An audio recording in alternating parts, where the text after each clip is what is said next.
What is going on, everyone? Welcome to my upstairs and welcome to weekly recap number 94. I am Jake Dunlap, CEO of Skaled. This week has been a balance for me. It's been a balance of time that I've spent in strategy. It's been a balance of time on webinars, balance of time on one-on-ones internally.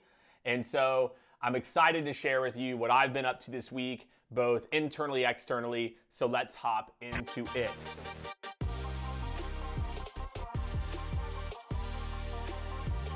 So first, this week's Jake's Take.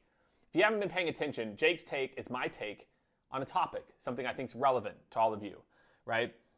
In this week's Jake's Take, with a lot of the webinars, a lot of the conversations I've been having, a lot of this is about humanizing the sales and buyer connection.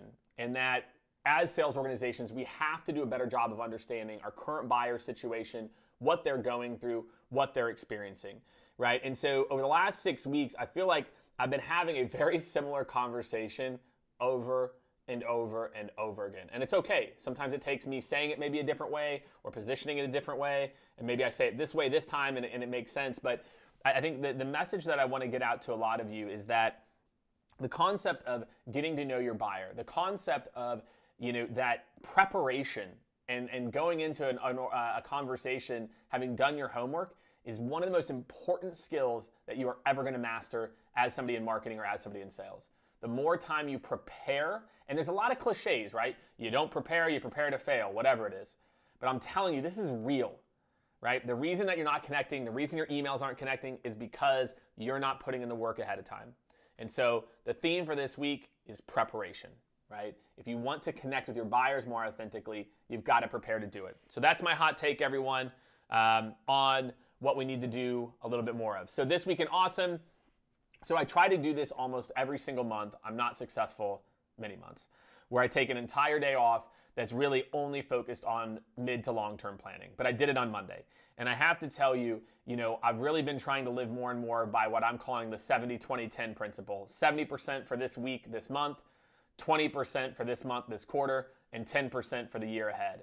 And I think every single individual contributor, CEO, frontline leader should try to think about this approach as you get back after it. You always need to be thinking ahead. That's how you prepare for things like this to happen, right? And so for me, in my strategy, Jay, I was very selfish. I thought about my personal mission statement. I thought about my goals, right? And as a leader, those are just as critical because guess what? My mission and my goals is what my organization's feeding off of. And even if you're on the front lines, that's how you're going to feed your day-to-day. It's how it's going to guide your day-to-day. It doesn't really matter. So that was a really awesome moment for me. I'm going to share my personal mission statement with all of you in the comments, so take a look at that. Feel free to roast me if you don't like it. Really don't give a shit. It's my mission statement. If you want to hop on board, hop on board. The other big cool thing was Unleashed did an amazing virtual event. I think they ended up with like 10,000 registrants, which is just silly.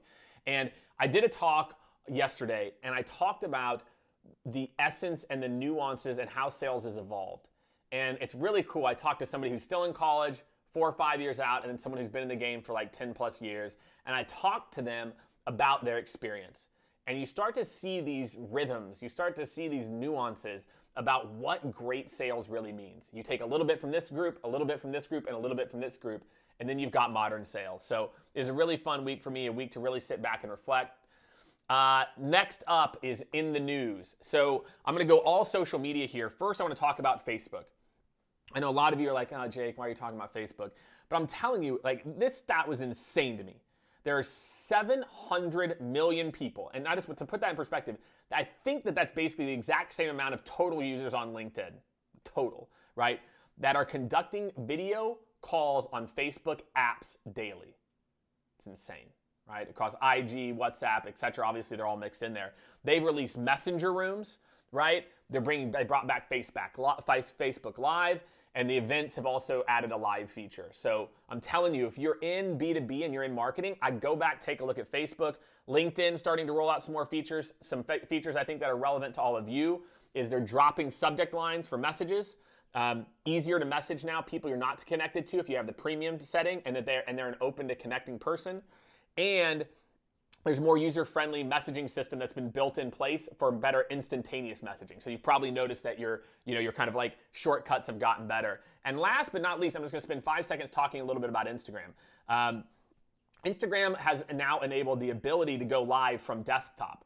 So again, you can be using all these platforms and creating similar content without having to worry about creating brand new content. So I think that's a pretty interesting new stat. Instagram's starting to get much more sophisticated around data, different swipe up options for anybody. So that's it. In the news, my social media friends, you look at the stocks that are doing well. It's all tech stocks, a lot of social media stocks. So go back, pay attention to some of those features. My favorite section of the weekly recap is Ask Jake Anything. So if you're out there, you have questions every week at this exact point in time, hashtag Ask Jake Anything. I do my best to answer your questions. So this week, I am going to give you one of my favorites. What are some of the tactics you employ during discovery to help the prospect truly open up about their biggest pains and associated initiatives? Well, there's a few different things. And I'll try not to go too deep here, but I will go deep enough to where I think it'll make an impact. So how you start a sales meetings really matters. If it starts up very stiff and very formal, it's going to continue that way. As opposed to there's a little bit of small talk up front. You talk to them about, hey, look, I'm excited for the conversation. I'm looking forward to the next few, 30 minutes or so and how we might partner. When you use words like that, people start to loosen up.